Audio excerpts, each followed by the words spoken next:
Kung papansinin po natin kung gaano po kahalaga ang kasal, sapagkat ang Diyos po ang nagtakda nito sa babae at lalaki. Gusto ko pong malaman po ninyo, lalo na po kay Brother Denmark at Sister Shania, kung gaano kahalaga yung tinatawag na kasal. Ito pong kasal ay isa pong covenant sa harapan ng Diyos na silang dalawa po ay humarap sa Panginoon upang magkaroon ng kasunduan sa pag-iisang dibdib. Una sa lahat, gusto ko sabihin na thank you, Lord. Thank you kay Lord dahil answered prayer tayo. Madami na tayong pinagdaanan lalo sa preparation ng wedding natin. Sa mahal ng bilihin, sobrang hirap, pero hindi tayo pinabayaan ni Lord. Siya lahat ang nag-sustain ng pangangailangan natin. Kaya masasabi ko, thank you, Lord. All glory to God talaga. Today is the day that we have been waiting and praying for. Ang galing ni Lord, no? Ang galing ni Lord sumulat ng kwento. Kinukuya ko lang noon, magiging asawa ko na ngayon.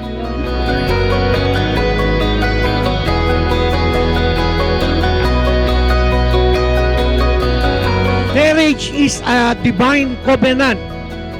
Covenant is solemn agreement. Hindi lamang po ito basta humarap, hindi lamang po ito kasunduan sa papel na pinirmahan, kundi ito ay isang divine covenant sa harapan ng Panginoon.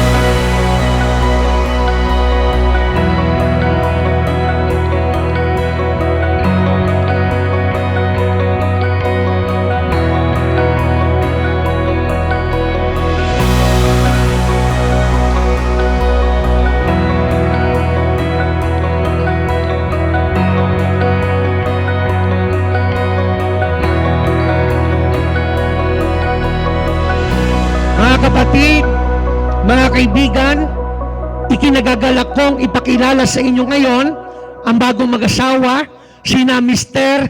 and Mrs. Denmark and Shania Bautista. You may kiss the bride.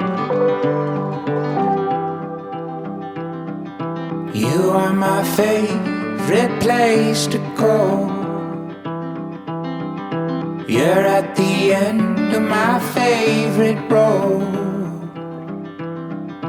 Above the rest, you're the best I know.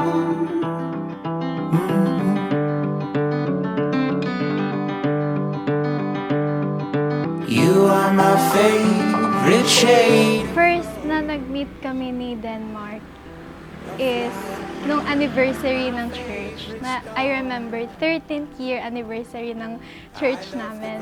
Hanggang sa nagtuloy-tuloy na ako sa church, nagkakasama kami, pero aware kami sa existence ng bawat isa. Pero hindi kami nag-uusap, halos nag-uusap. Hindi kami super close ba, gano'n. Nandyan lang. Si Shania, nagkakilala kami sa church. Bali, nagkakilala kami sa church. Ilang taon kaming magkasama pero hindi kami magkaibigan. Hindi kami nag-uusap. Hindi kami nagkakamustahan. Every Sunday nakikita ko siya. Gandang-ganda lang ako sa kanya. You are my favorite kind of clothes. Napaka-friendly kasi ni Denmark eh. Kahit sinong iharap mo sa kanya, sobrang friendly niya. Kayang mong maka-close, makagaanan ng loob. Nung time na yon, ako talaga, halos wala akong close na lalaki. Hindi talaga ako friendly sa mga lalaki, mostly mga babae lang. Pero nung siya yung gumawa ng hakbang na maging kaibigan ako, doon nag-start yung friendship namin that turns into something more, di ba? Kasi napaka-bolero niya. Yun yung tumatak sa akin sa kanya. Sobrang bolero niya na Alos araw-araw din nagme-message siya kahit hindi ko siya nire-replyan. Ganyan siya katsaga. Si Shania, nagustuhan ko siya kasi totoo siya na talagang buhay niya maglingkod sa Panginoon. Then wala akong masasabi, talagang napakaganda yung babaeng naglilingkod kay Lord. Wala akong masabi sa ugali niya, sa kabutihan niya, sa pagmamahal niya sa family niya. Nakita ko talaga yun na kamahal-mahal naman talaga siya.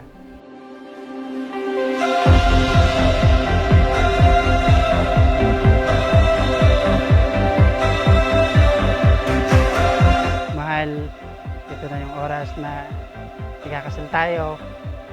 And may papangako sa iyo na habang buhay mo akong kasama, sa anumang pagsubok o harapin natin sa buhay, lagi akong nakasuporta sa lahat ng gustuhin mo o plano mo sa buhay. Nandito lang ako palagi para sa iyo. Hi, mahal. Ito yung time na talagang inaantay natin na mangyari. And thank you, Lord, kasi mangyayari na. Gusto ko lang sabihin sa'yo na magpakatatag tayo at sa mga magaganap sa buhay, kaya-kaya natin yan kasi kaya ni Lord eh. Kasama natin siya at center siya ng relationship namin. Lagi akong kakampi mo sa lahat ng pagsubok o anumang problema sa buhay. Gawin mo kung sandalan mo at lagi ako nandito para sa iyo. Mahal na mahal kita. I love you so much. Samahan tayo ni Lord ngayong araw na ito. Super excited na ako na maging Mrs. Bautista. Yun lang. I love you so much. See you later. What